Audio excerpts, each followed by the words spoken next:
Good morning everyone. दोस्तों, आज का दौर इंग्लिश का दौर।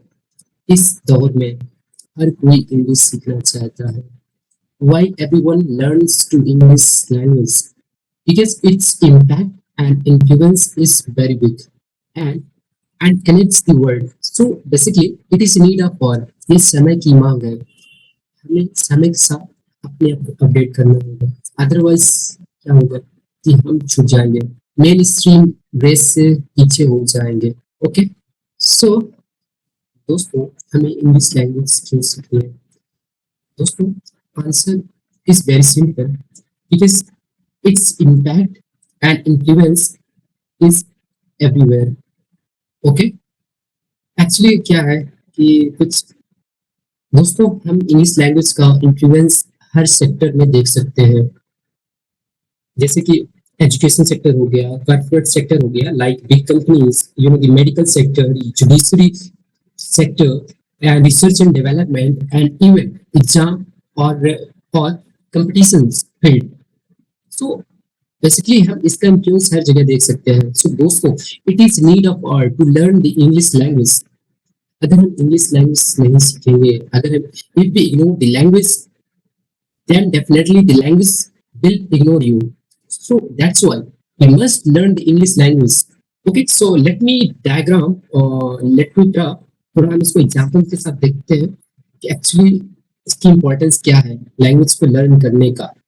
ओके, सो बेसिकली सेक्टर और द फील्ड भी आप देखते हैं कि इसका इन्फ्लुएंस, इंग्लिश लैंग्वेज का इन्फ्लुएंस किस किस सेक्टर में आपको मेजर मिलेगा। You know education field, correct? Education field, and exam or competition field, and corporate field. That means big companies. Okay, correct?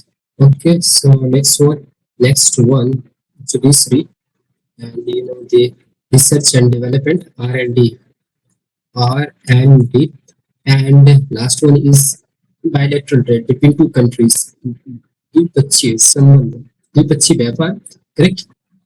Bilateral trade. सो दोस्तों, मेजर मेजर दोस्तों major हम देख सकते हैं कि किन किन सेक्टर में इसका इन्फ्लुएंस है। Why necessary to learn the English language? Education, exam, competition, corporate, big company, judiciary, and research and development, and bilateral trade, and so on, and many more sectors.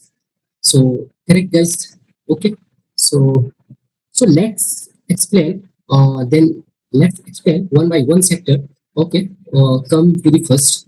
The exam and competition. What is the importance of the English language? Like prime example of the competition world. UPSC exam. दोस्तों, UPSC exam में 1000 सीटें होती है।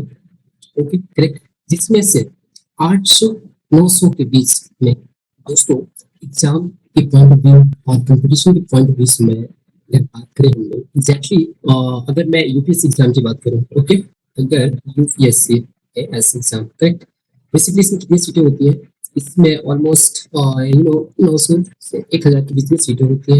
English medium वाले student का selection ratio I think 800। English medium medium student का selection 800 ले लेते हैं, और हिंदी मीडियम स्टूडेंट का सिलेक्शन ले लेते हैं। So no it is clear कि English medium, no English influence is here also. So now it is clear English medium is influence is here. There is no doubt, correct? And big companies, corporate companies, like दोस्तों जो अपने companies में suppose किसी company में हम लोग काम कर रहे हैं, एंड वहाँ जनरली इंग्लिश की प्रेजेंस ही पाई जाती है। इंग्लिश का इन्फ्लुएंस एंड प्रेजेंस बहुत ही है। अगर हम लोग को इंग्लिश नहीं आता है, how to communicate in English, then it is difficult to select in right companies. First, basically, we have to presentation in English and interview, correct? Judiciary, judiciary में भी कुछ ऐसा ही हाल है दोस्तों। चाहे हमारा सुप्रीम कोर्ट हो, चाहे हमारा हाई कोर्ट हो, एंड डिस्ट्रिक्ट कोर्ट हो, हर जगह जजमेंट और वर्डिक्ट इंग्लिश में ही आता है। Then finally we will convert in regional language through translations, exactly what is decision given by the court, correct? Research and development में भी कुछ ऐसा ही हाल है। जितनी भी रिसर्च पब्लिश होती है for the first time, English, the primary language, the main language is English. Then after sometimes it will be समय बाद उसको ट्रांसलेट करेंगे, देन इसके बाद रीजनल लैंग्वेज में आएगा, जैसे कि कोई भी लैंग्वेज, जैसे कि Marathi, Telugu, Hindi and so on, correct. And likewise bilateral trade में भी सेम पोजीशन में, दो कंट्री के बीच में कुछ ट्रेड होना, उसमें कुछ समझौते करने में, तो बेसिकली उसकी जो मोड ऑफ कम्युनिकेशन होता है, जो भाषा का संवाद का आदान प्रदान होता है, वो बेसिकली प्राइमरली इंग्लिश लैंग्वेज की होती है। सुनाओ दोस्तों, इट इज क्लियर कि हमें इंग्लिश सीखनी पड़ेगी। आप किसी भी फील्ड में चले जाएं, हर फील्ड में इंग्लिश का डोमिनेशन है, इंग्लिश इंग्लिश लैंग्वेज का डोमिनेशन हर फील्ड में आपको देखने को मिलेगा। सो दोस्तों, please try to understand and make sure make sure learn the English language. Basically, it is need of for in the globalizations. So so now the question is, do we know the right process and right approach how to tackle with the language? Yes, दोस्तों, हमारे पास एक systematic approach है और proper एक procedure है। अगर हम ये दोनों प्रोसेस एंड द अप्रोच को फॉलो करेंगे, then definitely we will learn the English language without hesitation, without panic situation, and we can speak fluently, naturally and clearly in any situation, in any time, in anywhere, correct. But हमें उस पर काम करना पड़ेगा दोस्तों। Exactly वो क्या चीज है कि हम इंग्लिश लैंग्वेज को अच्छे से डेवलप कर सके। Okay, so let me explain here. Before explaining, the language popular, so एक एग्जांपल लेते हैं, उसको कनेक्ट करेंगे अपने इस लैंग्वेज से। सपोज आप एक बिल्डिंग बनाना चाहते हो, तो फर्स्ट प्रायोरिटी आपकी क्या रहेगी कि वो नेचुरल क्राइसिस के दौरान वो थोड़ा सा स्टेबल है, स्ट्रॉन्ग है, लाइक स्ट्रॉन्ग फ्लड, अर्थक्वेक। इन कंडीशन में आप अपने पिलर्स को क्या करोगे, मजबूती दोगे कि नहीं? Definitely we will give strongness in our building.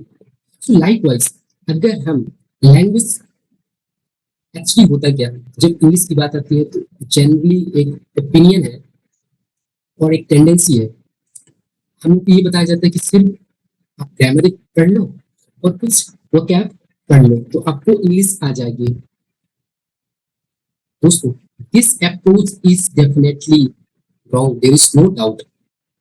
हम लोग कर ही तो रहे ना, क्लास फर्स्ट से लेकर क्लास 12 इवन द कॉलेज में भी आ चुके हैं, फिर भी हम लोग क्या प्रॉब्लम तो फेस कर रहे हैं ना, कि मैं इंग्लिश बोल पा रहा हूँ कि नहीं बोल पा रहा हूँ। So basically, okay, so come to the questions, or exactly what is the right process and right approach, how to deal the language and how to develop the English language. So basically, there are four pillars of the language. Oh, yes, the first pillar is listening, and second pillar is speaking, and third pillar is reading, and fourth one is writing. Okay, correct. So exactly दोस्तों, हमें ये सारे pillars पे काम करना पड़ेगा, then we will able to speak confidently, fluently, and same condition is writing also, same condition is with the listening skills and reading skills also, correct. So basically, okay, so let me explain exactly what is the relationship between the pillars and what is the importance in what is the importance in real life situation, correct. Okay, दोस्तों, जो listening है और speaking है, ये directly link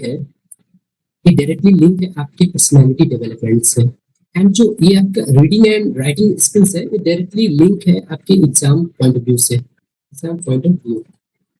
okay, इसको exactly हम आगे discuss करेंगे, then you will have clear picture in your mind, correct.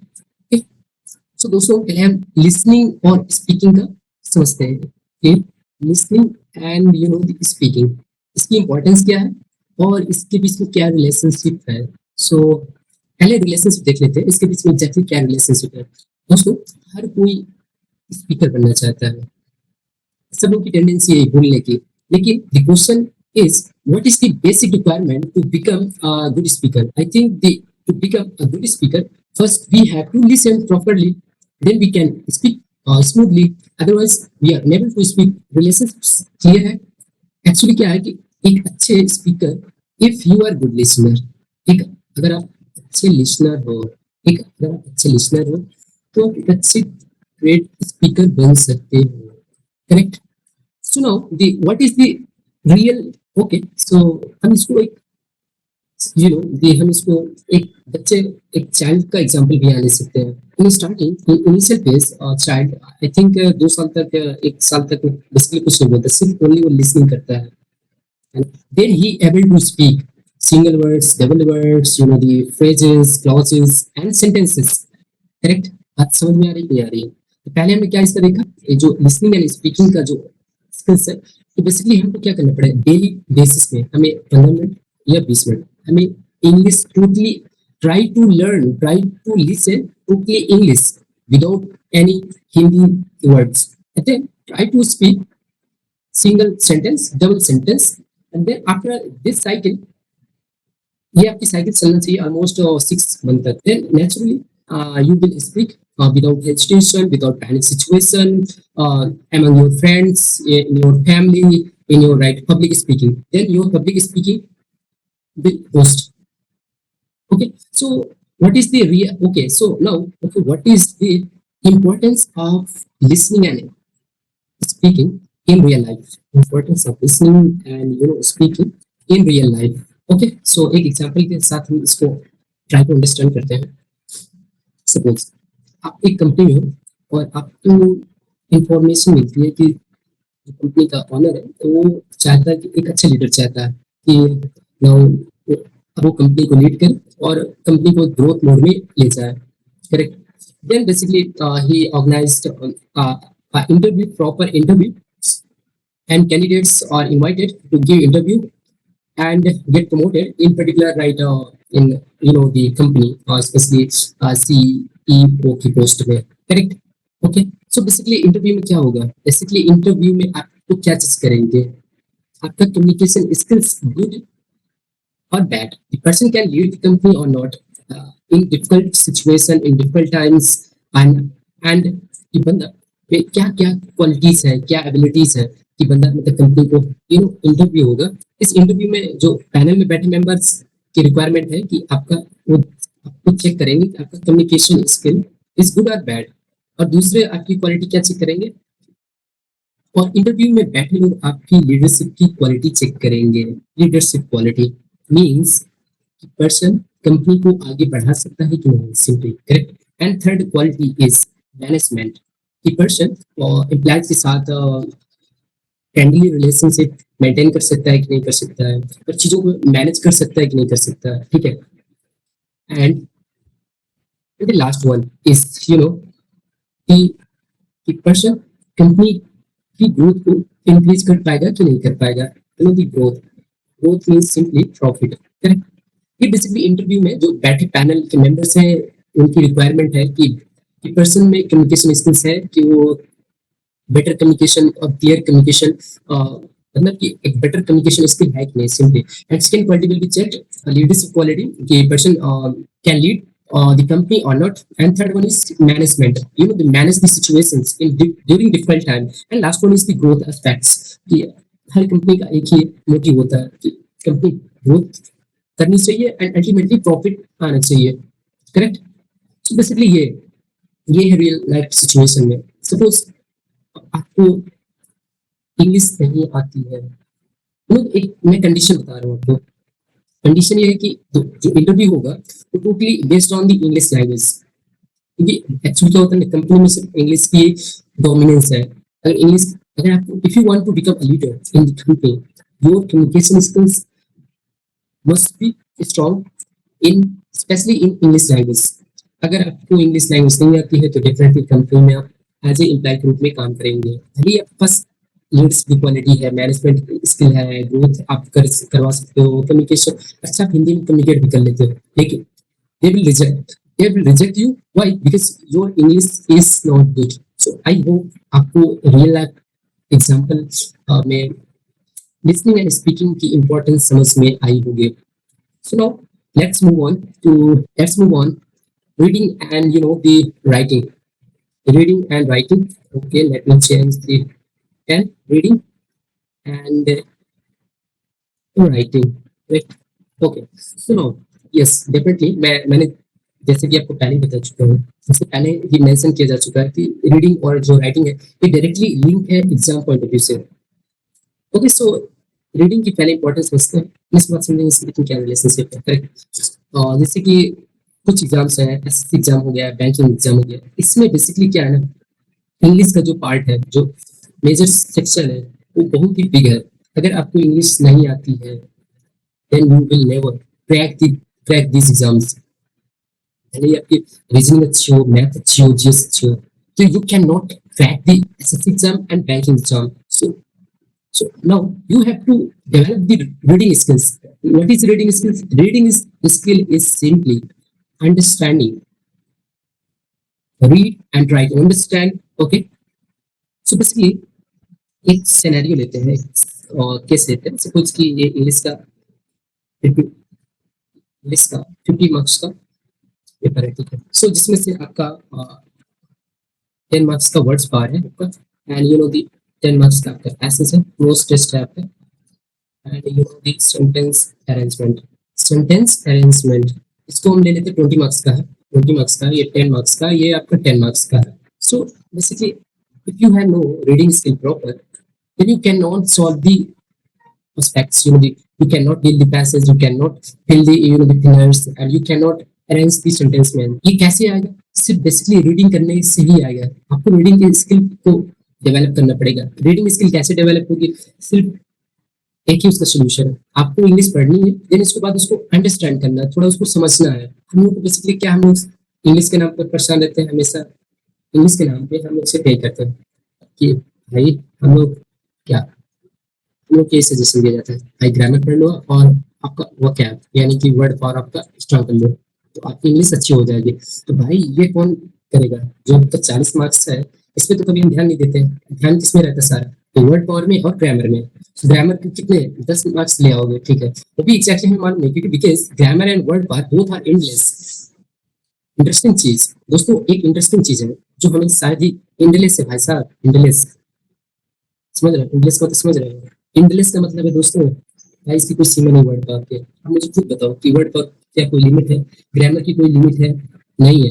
Exactly हमको ग्रामर में सिर्फ क्या बताया गया है कि okay, noun to noun adjective verb की कुछ रूल्स एंड रेगुलेशंस हैं, टेंस पढ़ लो, आर्टिकल्स पढ़ लो, क्या active voice, passive voice, narrations and so on, जो भी आप टॉपिक से जानते हो। सिर्फ लेकिन ग्रामर में सिर्फ हम लोग इन सब चीजों में सिर्फ एक एस्पेक्ट्स बताया गया है, और जो रियल लाइफ में जो डेली लैंग्वेज इवॉल्व होती है टाइम के साथ, वो चीजें नहीं बताई गई। तो एक पर्टिकुलर एग्जांपल सेट किया गया और उसी के साथ उसको लिंक करके बता दिया गया बस कि ग्रामर ही सिर्फ इतनी है। एग्जैक्टली वो ग्रामर नहीं है, और हमें टाइम के साथ एक्चुअली हर चीज विकसित होती है, टाइम के साथ चीजें चेंज होती है, तो हम लोग को ग्रामर के वो चेंजेस एंड अपडेट वर्जन नहीं बताया जाता। So that's why we feel कि ग्रामर सिर्फ इतना ही है। No, grammar is not what we have learned till now. The grammar is different. What we have learned.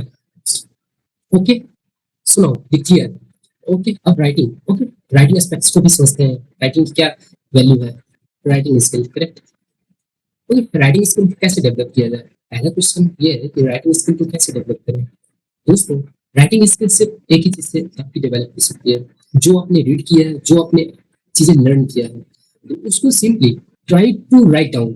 No matter कि आप सही लिख रहे हैं कि गलत लिख रहे हैं, over the period of time you will आपका जो राइटिंग स्किल है वो धीरे धीरे इंप्रूव होगा। वो करना पड़ेगा, वो करने से ही आएगा चीजें। द राइटिंग स्किल्स की इंपॉर्टेंस आपको समझ में आएगी, specially the mains paper like UPSC, और भी कई सारे एग्जाम है जिसमें मेंस होता है, दी आरओआर एग्जाम्स, बहुत सारे एग्जाम्स। उसमें बेसिकली आपकी राइटिंग स्किल्स में क्या क्या चीजें चेक की जाएगी कि आपका जो पंक्चुएशन मार्क्स है, ओके, पंक्चुएशन कॉमा सही जगह लगा है, लिस्ट आप सही जगह लगा है, क्वेश्चन मार्क सही जगह लगा है, कि कॉमा सही प्लेस में है, सेमी कॉलन सही प्लेस में है, कॉलन सही प्लेस में है, and single inverted comma, double inverted comma, ये हम लोग कभी ध्यान नहीं देते। सिर्फ क्या करते हैं, sentence full stop, sentence full stop.